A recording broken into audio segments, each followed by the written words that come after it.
oil cooler gasket dengan oil filter housing gasket lah. Ada bocor. So benda ni untuk N20 very common lah.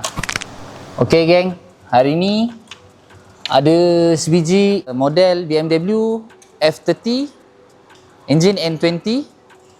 So customer ni datang servis, and then bila kita buat 30 point check, dia ada isu dengan dia punya oil cooler gasket dengan oil filter housing gasket lah. Ada bocor dekat dia punya gasket ni.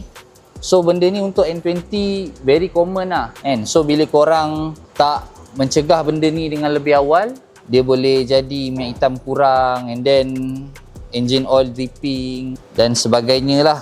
And then bila kita check lagi, ada kebocoran coolant dekat dia punya top radiator hose dan juga dia punya radiator. So kita boleh tengok lah, yang ni yang baru dan yang ini yang lama. Korang boleh tengok kan perbezaan dia. Sini dah kuning, lepas tu je dah start bocor dah kat sini kan. So kalau bocor ni kan, tiba-tiba pula breakdown, dia boleh menyebabkan kereta jadi overheat lah. So coolant dah tak ada, so overheat lah kan. So untuk mencegah lebih awal lebih baik, so better dah nampak macam ni, korang tukar je.